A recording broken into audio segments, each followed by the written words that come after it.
Welcome to my spoiler review of the Batman, and as the latest reboot of the DC Comics character, it's easily the best standalone movie about the character in 10 years, so let's open it up. The film opens from the point of view of the Riddler played by Paul Dano, looking out in the mirror his children are about to go on Halloween night. This element is taken from the Long Halloween storyline, and though the film does not feature Harvey Dent, I'm open to see what future works could do with him. The mayor's name is Don Mitchell Jr., facing a challenge from Bella Real for his seat. Make your own assumption about the subtext, but for the sake of this film, the incumbent is one of many in the city who is corrupt. Bottom line, this opening scene alone highlights how the Riddler in this film is much less like the man in the domino mask and the green question mark suit, and more like the villains in David Fincher's Seven and Zodiac. Dano confirmed he even based his performance on the John Doe and Zodiac killers in those films. One concept is still wants to commit a crime when Batman can't solve, and makes great use of the narcissistic elements of his character. Also, I've noticed in my first viewing, but even expositional news foreshadowing is more subtle than past incarnations. The atmosphere is right here in the home is right out of a horror film. While there's a parallel to most of past adaptations of the character, it still manages to have its own style and wielding the type of aspects of his character. There's one concept of my favorite film, The Dark Knight, as well as the whole trilogy, first two Tim Burton films, and the Halo animated series, among others. I'll admit, I was skeptical of Robert Pattinson's casting at first, but I always had confidence in Matt Reeves as a director. Sure enough, it's the right combination to have. To introduce him here is simply incredible. Though there are parallels to the DCU version of the character, I think it was the right call to make this alternate continuity like they did with the 2018 Joker film. The setting of Gotham City itself is no one's quite distinctive, because the old Art Deco buildings with LED monitors the size of a Buick. Another person investigating is Lieutenant James Gordon, played by Jeffrey Wright. I mentioned it before with the Dune reboot and it bears mentioning again here. Apart from a release lift to match his casting, his character is consistent with other versions, where he's one of the few, if only, members of the Gotham Police Department that isn't corrupt. I also didn't mention this before, but he's also on the list of ones who have played both DC and Marvel, since he's also the Watcher in the What If series. I also don't mind the runtimes I previously mentioned that fits the influence of Fincher's work.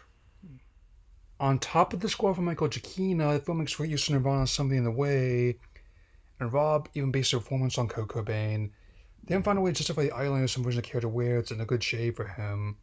With the help of Alfred Pennyworth played by Andy Serkis, Bruce just attempting to crack the cipher of the Riddler left for the mayor's remains. It's the only mystery at hand either. Something going on with the city's renewal fund. Bruce also calls some of the circumstances of parents' death 20 years before the film's events. Talk more about this later, and let's just say for now it's not the usual kids getting shot outside the opera house. I also mentioned before in a previous review of the movie, but there's a version story where nothing's what it seems, including Bruce's own family legacy. Also, another version where Alfred used to be in the British Secret Service, effectively making him a bodyguard of the Waynes, not just a butler. After cracking the cipher's drive, Batman goes to investigate the mayor's car with Gordon, find a bloody pair of shears lodged in the wheel, begin probing the car for USB ports. Interesting. I had to Google an error about moisture in the lightning cable. I find one containing a thumb drive attached to a human thumb.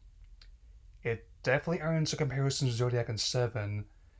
The device is also encrypted with the human thumb, and it contains the mayor's connection to the Penguin.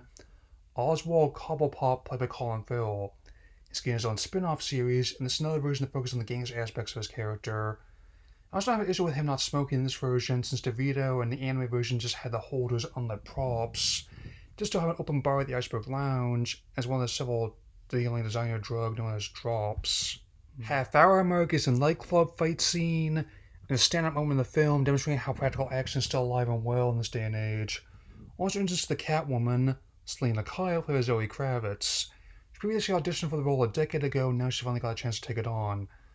The Riddler is called the police commissioner next, and the most frightening thing about this story is most realistic, how someone could kill people like that and openly boast about it publicly. Back with Gordon, he and Batman look over the commissioner's remains at the morgue and find the next cipher inside a rat's maze.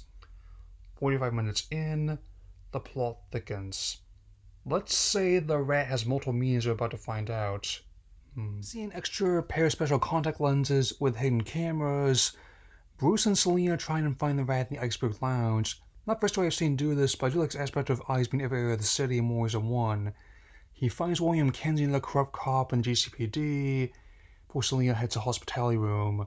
The DA, Gilbert Colston, also has double dealing. I don't know who would want to play Harvey Dent in this continuity, but I can think of plenty.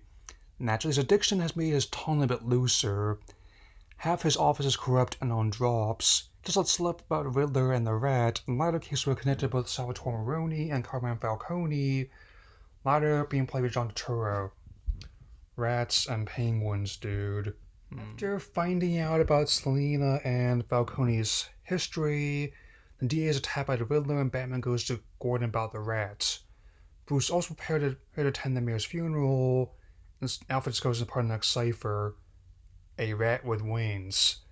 This has multiple meanings as we're about to find out. Anyway, an hour in, Bruce attends the funeral, believing that's where the Riddler will strike next. He is correct, seeing a car crashing into the gathering Coulson strapped to a bomb.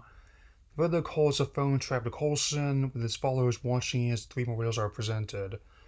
Unless they're all solved within 2 minutes, he'll detonate the bomb.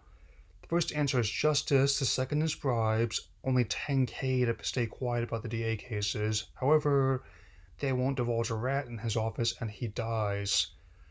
The movie definitely earns its PG-13. After narrowly surviving the bomb attempt, Batman starts trying to root out more links between the Riddler and the corruption in the GCPD. His escape from the police station is impressive even just watching the windsuit sequence at home. Regrouping with Gordon at the bat signal, Gordon divulges more on the Penguin's role in the story as well. Batman goes by the Iceberg Lounge, linking Oswald to Riddler and other doings in the city. Batman also forms a reluctant alliance with Catwoman to find out more what's happening. This leads to easily my favorite part of the film, the carriage between Batman and the Penguin on with a redesigned Batmobile. Haven't read the prequel novel where Bruce is a former street racer, but definitely plan to in the near future. This scene is a masterstroke of practical action and camera work. Penguin divulges the other meaning of the cipher, and Batman realizes Riddler's been trying to get to him. Halfway through, another riddle is sent to crack. He gives another clue to his next target and realizes he's an orphan after the old orphanage burned down. Batman and Gordon go to investigate the orphanage, finding attics, classical music, and archive footage of how the Waynes died. Bruce realizes he's being targeted, and Alfred narrowly survives an attempt on his life, opening a letter bomb that was meant for Bruce. There's also a small but important bit about the Newell Fund, which was meant as a charity, became a fund for every criminal, to drop head robbers, to gangsters like Maroni, Falcone, and the Penguin. Alfred ends up comatose for most of the rest of the movie, and Bruce must decipher who the Riddler is after next. He also comes to realize even his own family's legacy is not what it seems. I'll get into this more soon. In his research, Bruce meets Selina again and goes to lead in the club within the club, the 44 Below. It also turns out how Falcone is Selina's father in this version, responsible for her mother's death. Bruce also discovers a video that reveals the truth about his parents' legacy. Although it doesn't go as far as other versions, it still stands out that Thomas uses money and connections to hide Martha's past and connections to Arkham after he married her. As I said before, it's not quite being shot outside the opera, but it works a different way. Also, when the spin-off series is going to be about Arkham, which I'm looking forward to. Bruce goes back to the club as just himself, and having learned the sickening truth, decides to confront Falcone. Openly admits his role in covering for his father, then turning on him. At around 2 hours in, Falcone is indicted, but is killed by Riddler's followers before he can testify in court. There's also the hallway fight scene, which is a fantastic example of practical action in the film. The CGI bat in the Riddler's hideout definitely stands out for that reason. The Riddler's unmasked Edward Nygma and apprehended in a local diner, but it's not his last play. That's good coffee out in Gotham City, a good pumpkin pie. So you might have to Google that reference, fellas. After he's locked up in Arkham, Batman goes to see him, and Edward Nygma seems downright pleased finally got to meet him in person. Even though he's way more horrifying than usual, that is the one constant. He sees Batman as a rival and wants to commit a crime even Batman cannot solve. Case in point. Edward has managed to target the seawall, and the payoff for the plot point mentioned in the film's opening. The final battle in the city center as a set off the bombs are quite spectacular even just watching this at home. We also have a setup for this continuity's version of the Joker played by Barry Keoghan. Guess we can add him to the list as well, since he's also in Eternals. Also, I'm aware of his legal problems, though that should make him a more convincing villain. The film ends on a bittersweet but still hopeful note. The seawall has been destroyed, the new mayor vows to rebuild, and Batman and Catwoman go their separate ways. This is easily the best standalone Batman film I've seen in 10 years. Maybe it's because the first one they've done isn't a crossover in that time frame. Naturally, both sequels and spin-off series are planned for the near future, and you can see how they entail. The film has been highly acclaimed, has made over $360 million domestically and over $770 million worldwide on a $200 million budget. My favorite takes on this character have often been the ones leading the dark, neo-noir detective aspects of the character, and this is no exception. I am very interested in seeing what comes next for this version of the character. That will be all for now, and I'll see you all again soon. Take care, everyone.